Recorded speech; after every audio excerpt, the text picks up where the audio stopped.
Yo quiero compartir esta mañana sobre un desafío constante.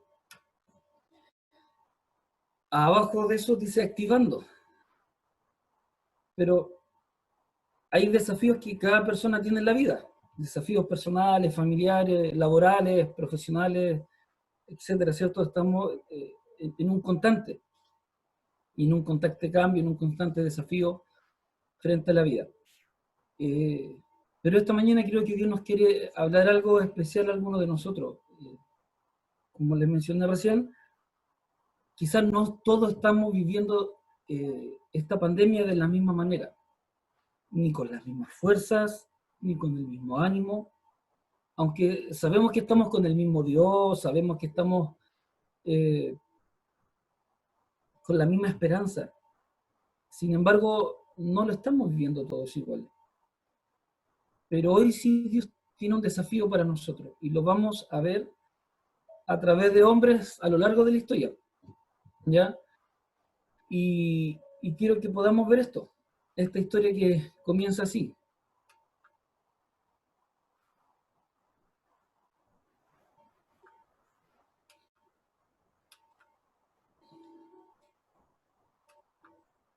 Tengo un pequeño problemilla. Aquí está. Primera de Reyes, capítulo 17, verso 14. Dice, porque Jehová, Dios de Israel, ha dicho así, la harina de la tinaja no escaseará, ni el aceite de la vasija disminuirá hasta el día en que Jehová haga llover sobre la faz de la tierra. Entonces ella fue e hizo como le dijo Elías, y comió él y ella y su casa muchos días. Y la harina de la tinaja no escaseó, ni el aceite de la vasija menguó.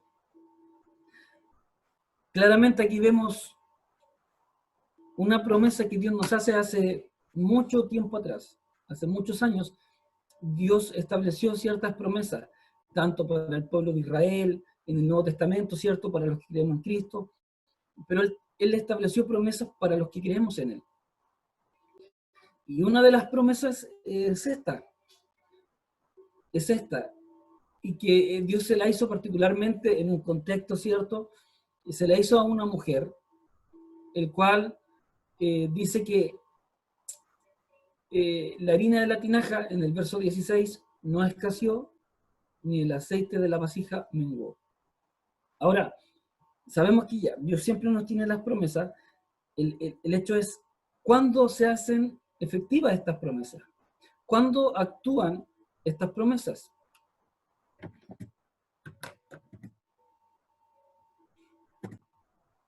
¿Cuándo actúan las promesas de Dios? Yo creo que cada uno de nosotros se puede, es lícito preguntarse esto. ¿Cuándo actúan estas promesas de Dios?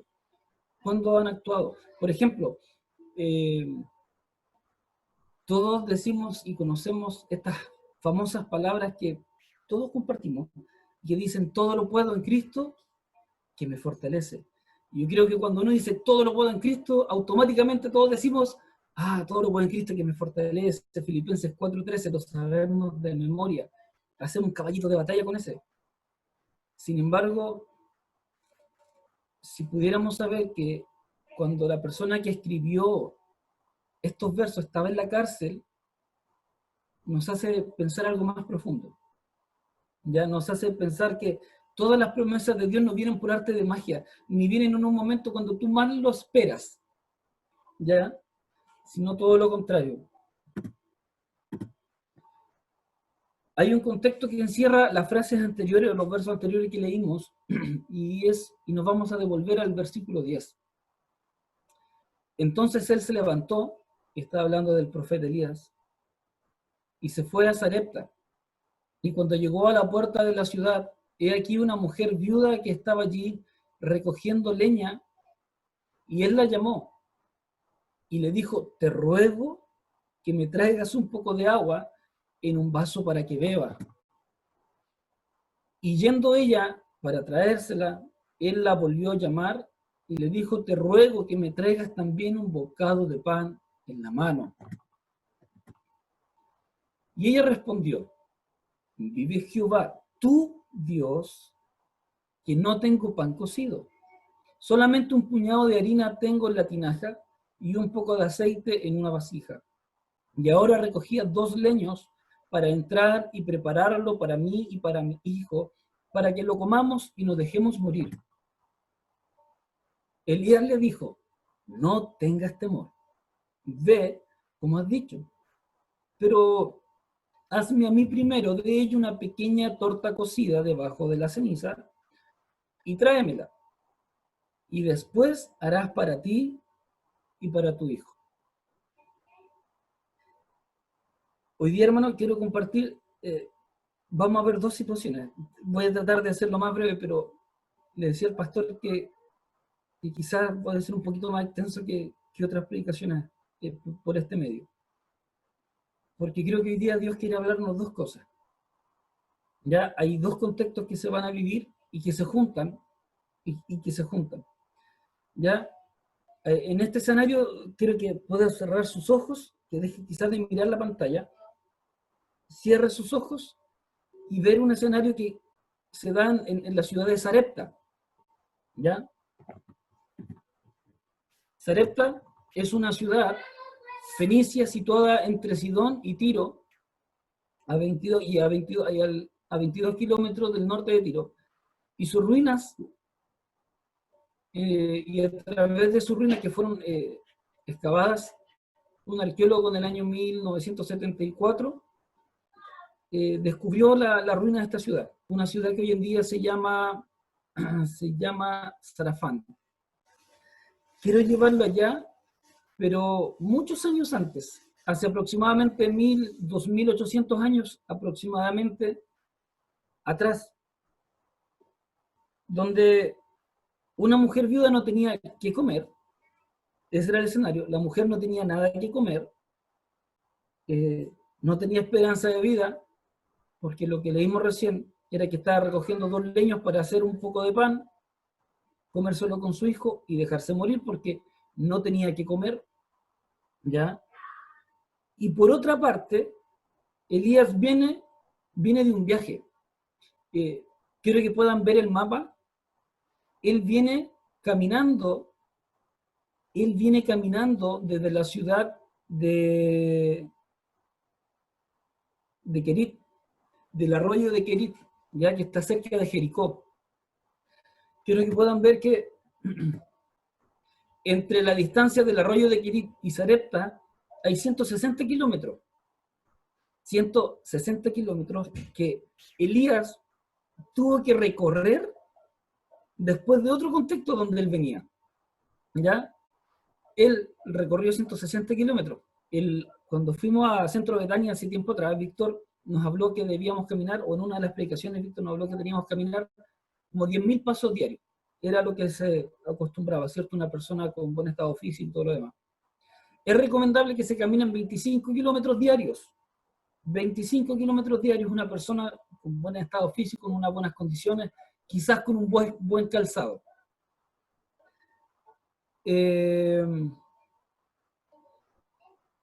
Y posiblemente él recorrió esos 25 kilómetros diarios y se demoró 6,4 días en llegar. Ahí me equivoqué. Él puede que haya recorrido 50 kilómetros diarios, que es lo máximo que una persona puede recorrer, pero tiene que tener como 3 días de descanso. Por lo tanto, el viaje de Kerit, desde Kerit, del arroyo de Kerit hasta Sarepta, fue un largo viaje. ¿Ya? ¿Y por qué, no, hermano, nombro 2 contextos? Porque primero vemos algo súper malo, una mujer está a punto de morir porque no tiene que comer. Y el otro personaje, que es Elías, viene de un viaje, pero no es que sea un viaje de placer que hace. Elías lo estaban buscando para matarle. Porque Elías, un poco antes, ahí mismo en la ciudad de Samaria, en esa zona, Dios le dijo que hablara y orara para que no cayera lluvia ni rocío sobre la tierra. Por lo tanto, Elías tenía que caminar 160 kilómetros para buscar un refugio, para esconderse, porque lo quería matar Jezabel, que era la esposa de Acab, del rey Acab, porque él había matado a todos los profetas del Señor. A todo aquel que profetizaba en nombre de Yahvé, de Jehová, lo mataban. Pero Elías huyó. Entonces le dice Dios: escóndete en el arroyo de Kerit, que ahí te sustentaré. Luego el arroyo se secó, lo alimentaban por cuervos. Quizás los cuervos dejaron de alimentar a Elías. Y él comenzó un viaje muy largo, de muchos días, solo, entre medio, quizás pampa, desierto. No conozco físicamente el lugar, pero un trayecto bastante largo. Y él trataba no solamente de llegar al lugar, sino trataba de esconderse porque alguien lo quería matar. Porque la orden era: oye, si viene Elías, córtele la cabeza, porque era un profeta de Jehová. Por lo tanto, podemos determinar en estos dos escenarios que el viaje de Elías fue ultra cansador y estresante para él. ¿Ya? ¿Por qué la mujer estaba en crisis? ¿Por qué la mujer no podía comer? No tan solamente porque era pobre, sino porque en el lugar había sequía. En el lugar comenzó una sequía grande, donde no había que comer, donde producto de la sequía no habían frutos. El agricultor quizás no puede vivir si no hay agua, si no llueve. Podemos pensar acá en la zona interior de la quinta región. ¿Qué pasa con la sequía? ¿Cómo está afectando? Y si hoy hermano, lo contextualizamos, era para ese tiempo la peor crisis que estaba viviendo Samaria, con una sequía quizás que no habían visto, porque en ese tiempo no había cambio climático. Por lo tanto, era inusual que no lloviera. Hoy en día nos estamos preparando para una sequía quizás más prolongada por el cambio climático, por el tema industrial, pero en esos años, hace 2800 años, no había cambio climático. Los ciclos de invierno, verano, otoño, primavera, se cumplían a la perfección porque no había nada que lo interfiriera. Pero sin embargo, algo pasó. Dios determinó que eso cambiara. Por lo tanto, no había nada que comer y la mujer se iba a dejar morir.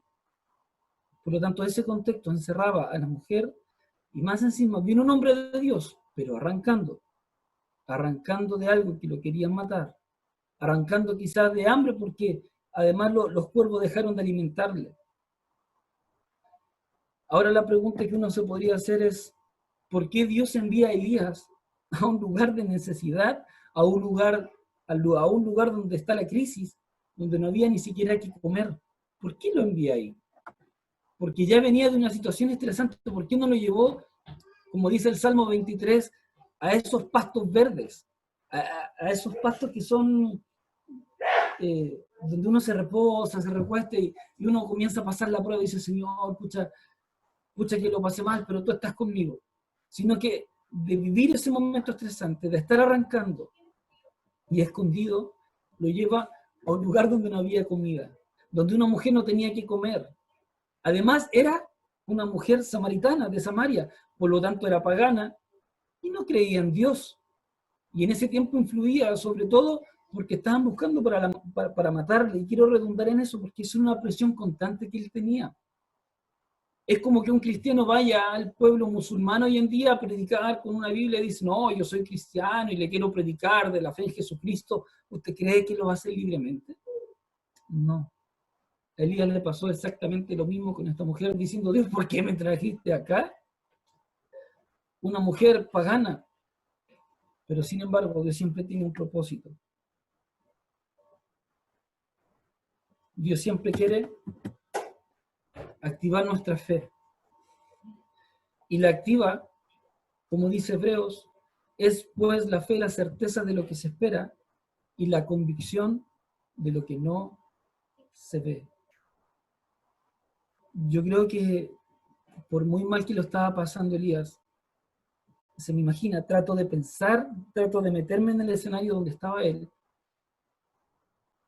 y yo creo que aunque lo pasó muy mal, él sabía que Dios nunca lo iba a dejar. Él tenía esa convicción que Dios estaba con él. Él tenía esa convicción tremenda que Dios no lo iba a dejar, que más peor no podía estar.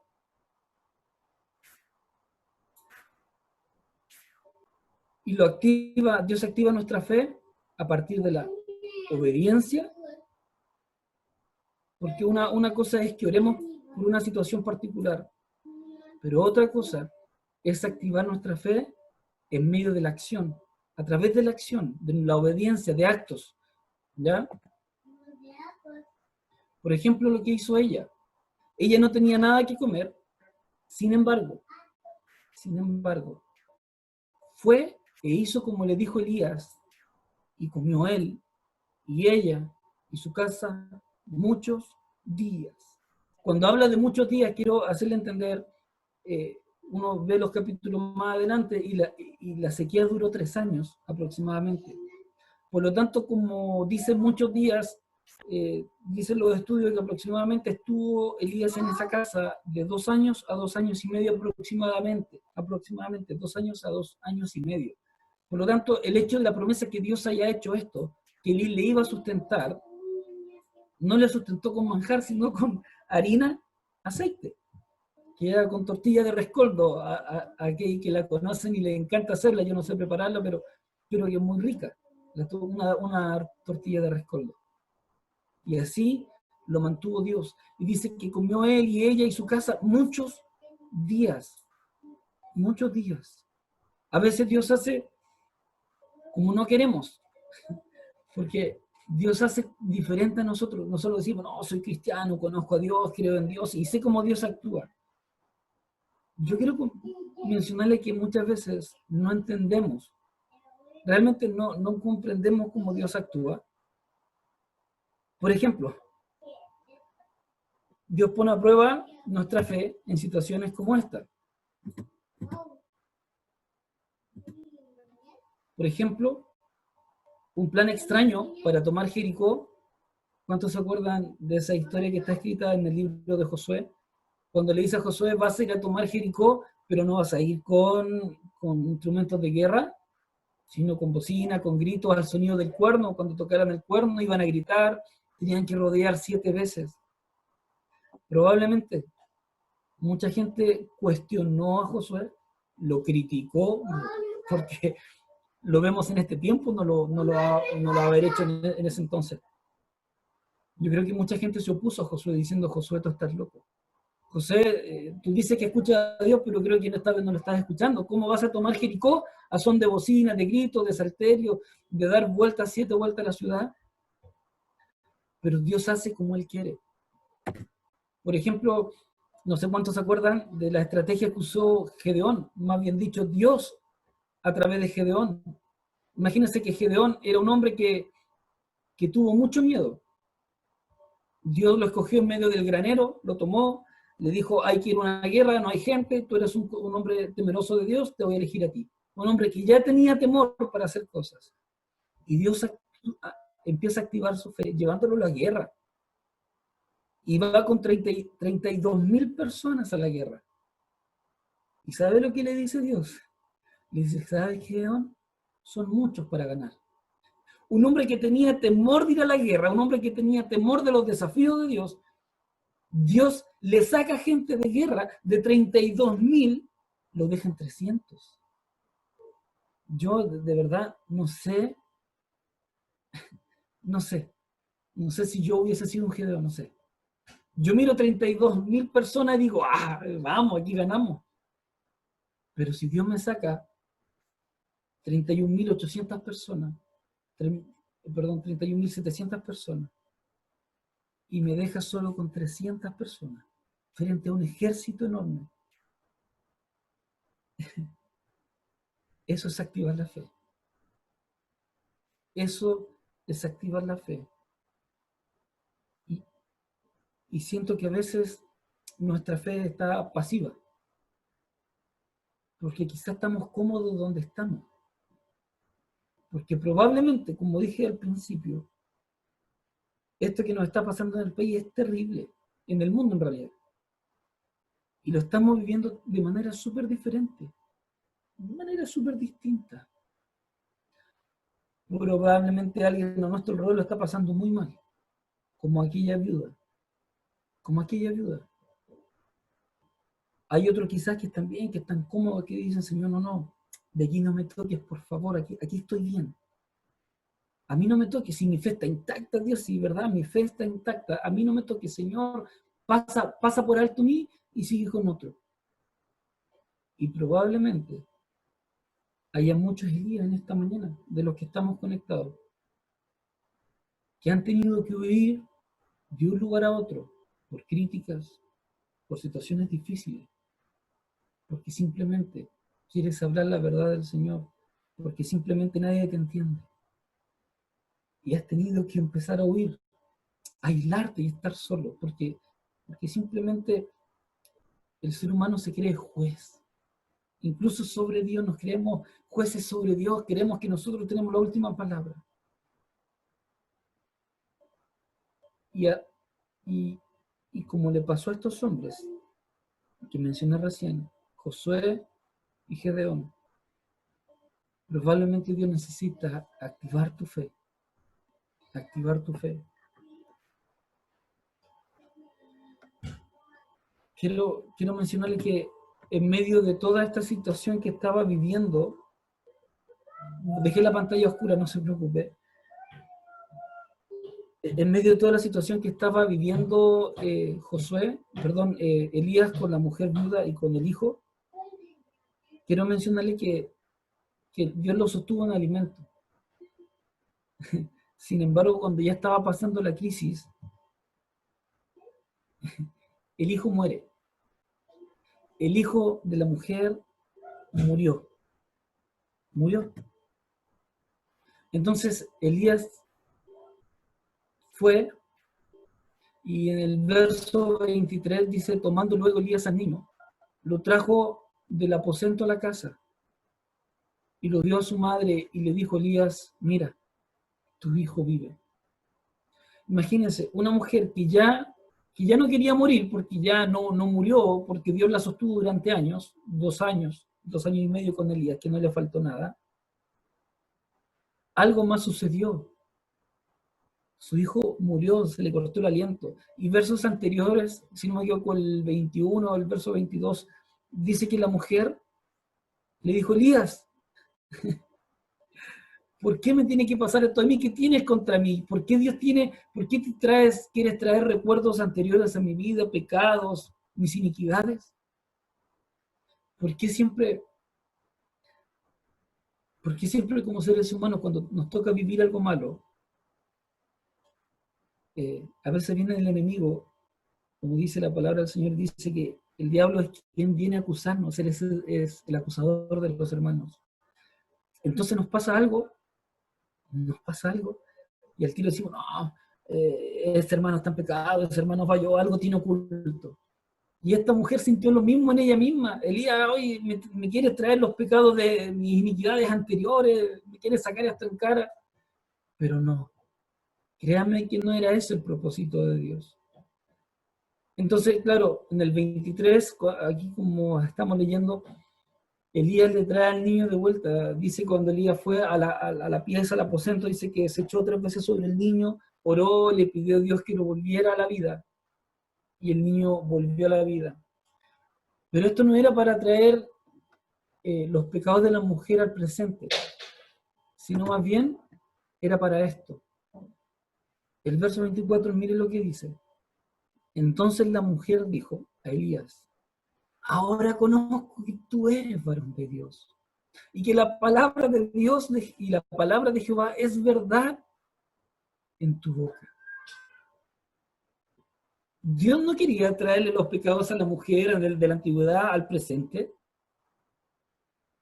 Dios le quería hacer entender que había un Dios más grande que Baal, porque, como recuerda al principio, lo llevó donde una mujer pagana, que posiblemente Elías estaba súper incómodo en la casa, porque cuando uno entra, y me ha tocado ir a casas de personas conocidas, de amigos, que tienen otra fe, otra creencia, entra y tienen santos, y tienen virgen, y prenden vela para allá, para la casa, y me imagino un contexto así, donde la mujer adoraba a Baal, porque ese era su Dios, y se me imagina que le prendía vela, incienso y muchas cosas.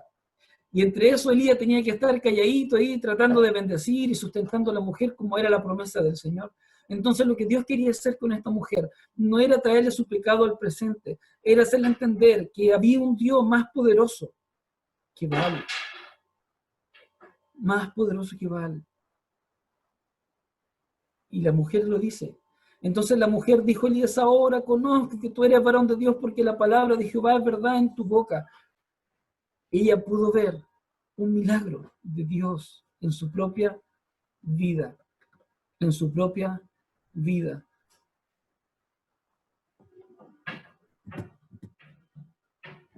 Yo quiero ir cerrando esto y decirte, hermano mío, Dios siempre tiene propósitos en sus promesas. Yo creo que Dios no es como nosotros, porque nosotros acostumbramos a prometer, incluso en vano, o a jurar en vano. No, incluso cuando la Biblia lo prohíbe, no juréis en vano, no juréis en vano. Pero nosotros, no sé, cuando quizás más de alguna vez lo hemos hecho. No, te prometo que esto va a ser así, te prometo aquí, te prometo allá. Pero las promesas de Dios son súper diferentes a las nuestras. Dios siempre tiene un propósito en sus promesas. Siempre. Dios nunca va a dar una promesa sin un propósito. Él nunca trabaja al azar. Dios no es un Dios azaroso. Es un Dios perfecto.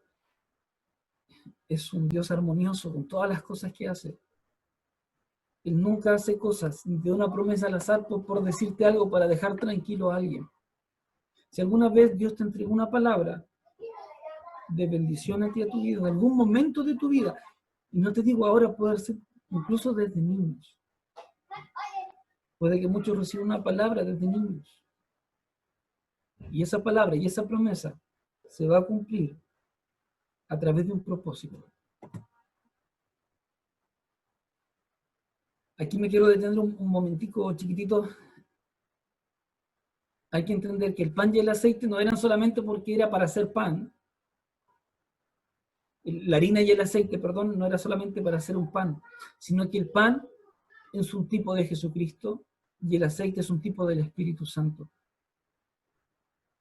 Amado hermano, en medio de cualquier situación difícil para nosotros, para el país y para el mundo, quiero decirle que hay un pan y hay un aceite que está listo para que nosotros lo podamos servir y comer, y a través de eso nos podamos sustentar.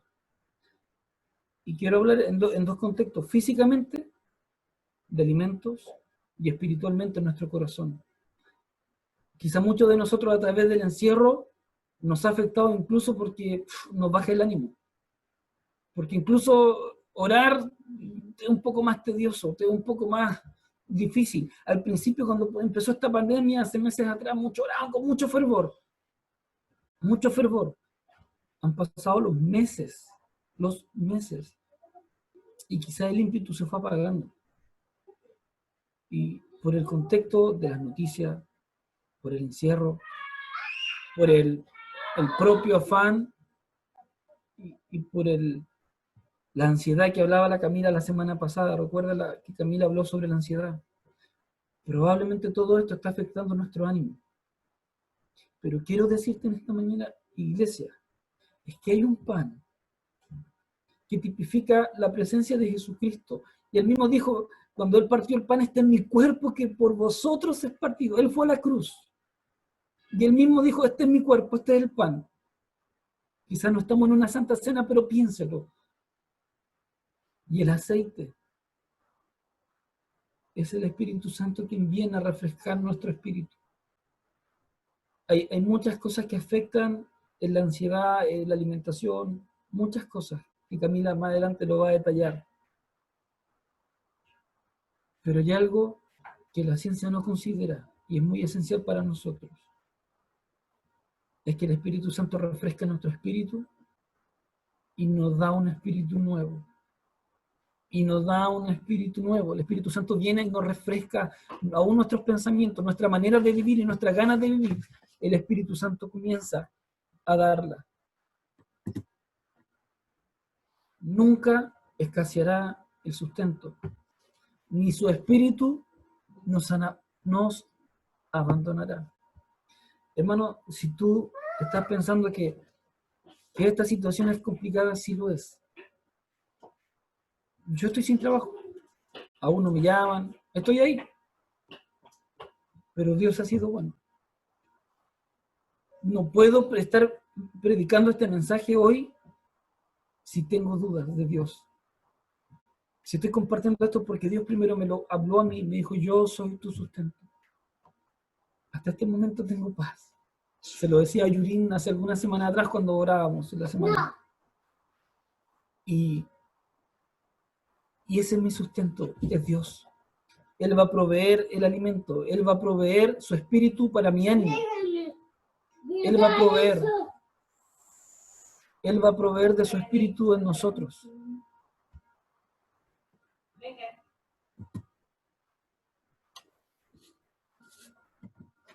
Dios nunca abandonó a Elías. Después del contexto que yo le leí al principio, que Elías andaba arrancando porque lo querían matar, arrancó, caminó 160 kilómetros para llegar a un lugar donde había una mujer que estaba a punto de morir de hambre. Quiero terminar con esto. Dios nunca abandonó a Elías. Dios estaba preparando el corazón de Elías para lo que venía. ¿Sabe lo que venía, hermano?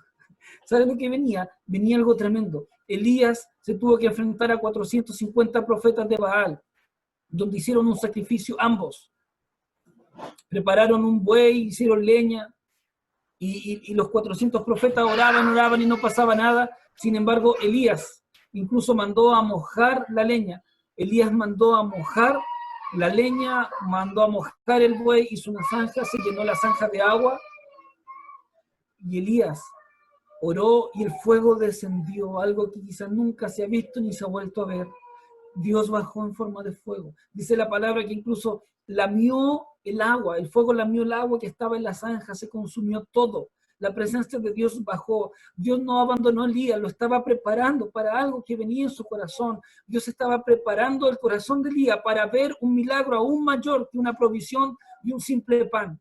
Dios hizo descender fuego a través del poder que le dio Elías en ese momento. Por lo tanto, Él no te ha abandonado a ti. Él está preparando tu vida para lo que viene. Desconozco el contexto que está encerrando tu vida, tu familia, tu casa, tu trabajo o sin trabajo, lo desconozco. No sé qué está pasando por ti en este momento.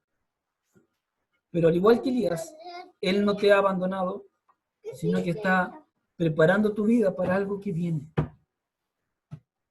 Como te dije al principio, o un momento atrás, si hay una promesa, hay un propósito. El propósito de Elías, ¿cuál era? Demostrar el poder de Dios al pueblo samaritano, a los que creían en Baal. Por lo tanto, un desafío constante, ¿saben cuál es? Es activar nuestra fe. Activando nuestra fe es un desafío constante de todos los días. Y no tan solamente ahora que estamos atravesando esta pandemia, sino cuando esta pandemia termine. No sabemos qué es lo que viene. No tenemos idea. De verdad que no tenemos idea qué pasa con nuestra vida más adelante. Pero si algo tengo claro, es que Dios me va a sustentar. Si algo tengo claro, es que Dios me va a sustentar. Algo